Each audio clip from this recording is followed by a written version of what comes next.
सकाळच्या थंडीमध्ये सहाचं वातावरण आहे आणि आम्ही ओंकारेश्वरला आलेलो आहेत. भक्त योगेश गंध लावत आहे. भक्त दत्ता, भक्त आमचे बालाजी रावसाहेब पण गंध लावित आहेत. आता गंध लावून आम्ही दर्शनाच्या लाईनला थांबणार आहेत.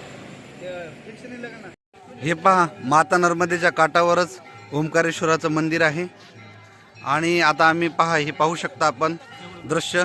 सकाळचं कसा ध्वज फडकत आहे, थंड हवा चालू आहे, लोक स्वेटर घालत आहेत. आणि हे पहा, आरतीचा सुमधुर आवाज येत आहे. आमचे भक्तजन, भक्त योगेशने तर स्वेटरही घातलेलं नाही आहे.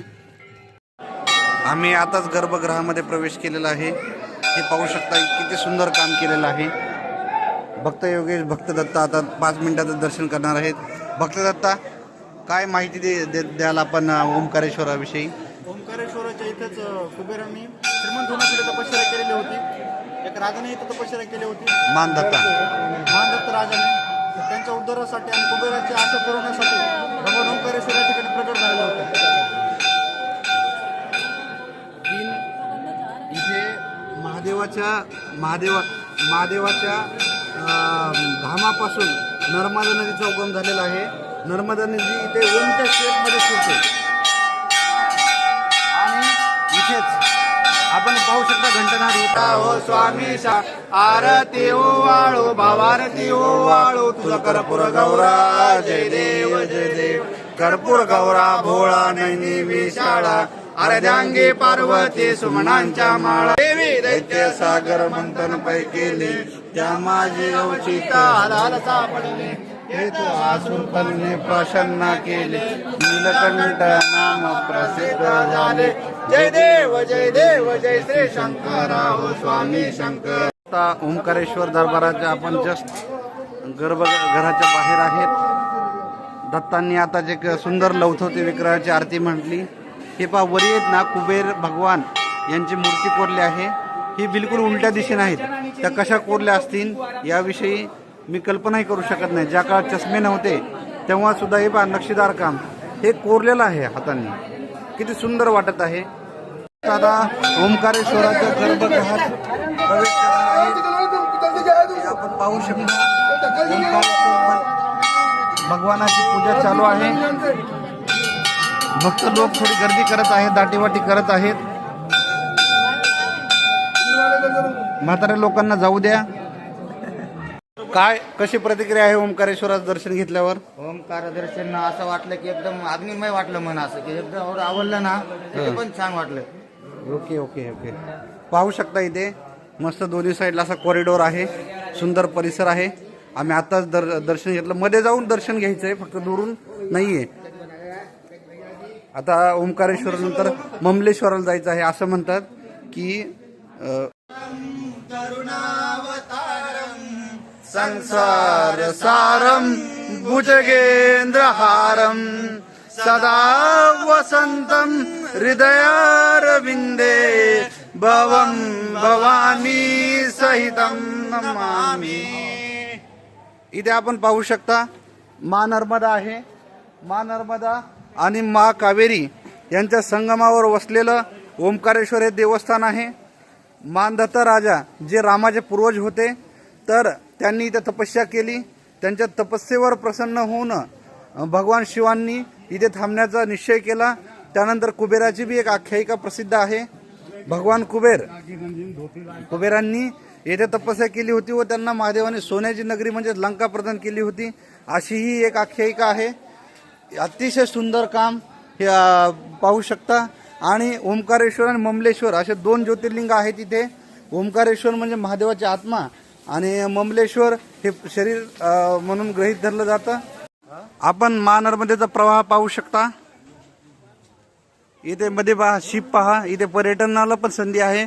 तिकडे एक डॅम पण दिसतोय आणि इकडे ओंकारेश्वर आहे. आणि आता आम्ही ममलेश्वराच्या दर्शनासाठी जात आहेत. लक्षात ठेवा की ओंकारेश्वर आणि ममलेश्वर हे दोघं मिळून एक ज्योतिर्लिंग आहे.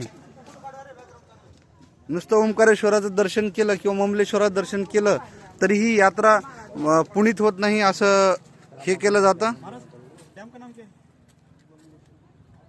ममलेश्वर डॅम असं गृहीत धरलं जातं. बघता की ओंकारेश्वर मंदिर हे खाली आहे नदीच्या काठावर आणि वरती पहा, वरती 3-3, 4-4 मजली घरं आहेत, खूप उंचावर आहेत, म्हणजे जमीन लेवलपासून खूप उंचावर आहे. आणि सकाळी सकाळी दर्शन झालं आहे ते बघा, खाली बघा शिपिंग चालू आहे, शिपिंग बोट जात आहेत. नर्मदा परिक्रमा करण्याचं विशेष महात्म्य आपल्याला सांगितलेलं आहे आपल्या शास्त्रामध्ये. तर ज्याला कोणाला नर्मदा परिक्रमा करायची असेल तर हे नर्मदेच्या काठावर असलेला ममलेश्वर व ओंकारेश्वराचं दर्शन घेऊन जावं. असं वाटत आहे या सुंदर वातावरणात की जसं काय आम्ही स्वर्गामध्येच आहोत. आता आम्ही ममलेश्वराच्या दर्शनासाठी जात आहेत. भक्तदत्ता, थंडी वाजत आहे का? शक्तीचा ऊर्जेचा उत्साह अंगात आहे. आता थंडी वाजण्याचं काम नाही. आपण स्वेटर का नाही घातलं भक्त योगेश? थंडी वाजत नाही मला. का बरं? उच्चाईत तसा वाटतं. हे पहा सुंदर शिखर आपलं जसं काय नाशिकमध्ये त्र्यंबकेश्वरला जसं आहे डिझाईन, सेम फिलिंग आहे, सेम बरांदा आहे. आता आम्ही ममलेश्वर भगवानाच्या दर्शनाला जात आहेत, ज्यांच्याशिवाय ओंकारेश्वर ज्योतिर्लिंगाची यात्रा गृहीत धरली जात नाही. आबा पाहू शकताय दगडामधलं सुंदर काम. भक्त लोक पहा फोटो घेण्याचा आनंद घेत आहेत. आमच्या भक्तांना भूक लागली आहे तरी बी उत्साह कायम आहे. हर हर हर हर बम बम बम बम बम बम. जय देव जय श्री शंकरा हो स्वामी शंकरा, आरती ओवाळू भावारती ओवाळू तुझा कर्पूर गौरा. जय देव जय देव. देवी दैत्य सागर मंथन पै केले, त्या माझी अवचित हलाल सापडले. हे तू असुरपणे प्रसन्न केले, नीलकंठ नाम प्रसिद्ध झाले. जय देव जय श्री शंकरा हो स्वामी शंकरा, आरती ओवाळू भावारती ओवाळू तुझा कर्पूर गौरा. जय देव जय देव. महादेव बम बम बम बम पार्वते पते हर महादेव शंभो पार्वते शिवारा.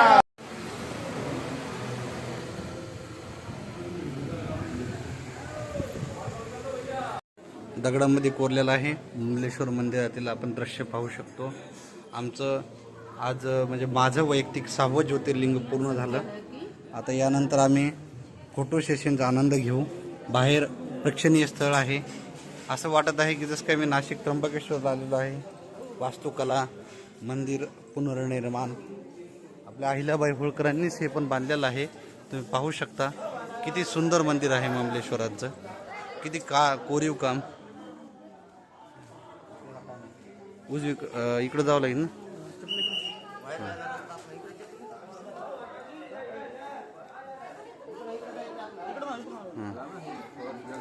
हे पाहू शकता आपण. इथं फोटो सेशनचा बी एक छान पॉइंट आहे. छोटे छोटे मंदिर आहेत, किती सुंदर आकर्षक मंदिर आहेत. आता आम्ही इथे फोटो काढण्याचा आनंद घेऊ. हां हे पहा, हे पहा किती छान आणि मनोरम दृश्य आहे. करावं तेवढं कौतुक त्या काळातील कलाकारांचं कमी आहे. एकही कोरीव कामामध्ये एकही त्यांनी चुकीचा. काल उज्जैन महाकाल कालभैरवाचं दर्शन घेऊन आम्ही रात्री आपल्या ओंकारेश्वर महादेव मंदिराकडे आलो होतो. इथं ओंकारेश्वर झालं आमचं कंप्लीट. आणि काल रात्री खूपच ट्रॅफिक होती आणि आम्हाला उशीर झाला, म्हणून आम्ही म्हटलं की चला अजून एक ज्योतिर्लिंगाचं दर्शन घेऊ आणि आम्ही रात्री मुक्कामी थांबलो. ममलेश्वराचंही दर्शन झालंय.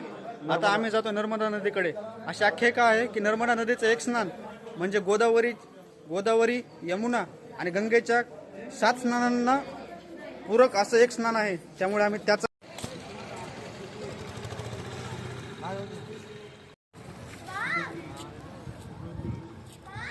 हे पाहू शकता समोर ओंकारेश्वर महादेवाचं मंदिर आहे आणि ही नर्मदा नदी आहे.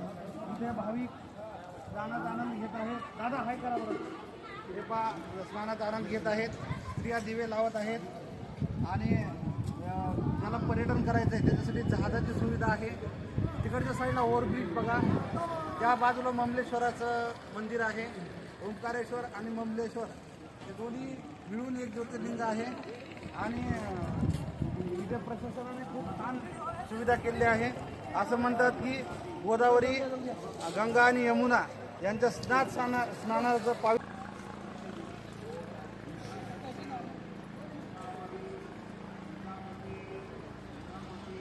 पाणी गरम आहे बरं. एवढ्या थंडीमध्ये पाणी गरम लागतंय. योगेश आपण घ्या, दर्शनाचा आनंद घ्या. दमन दमन दमन चला की दमन चला.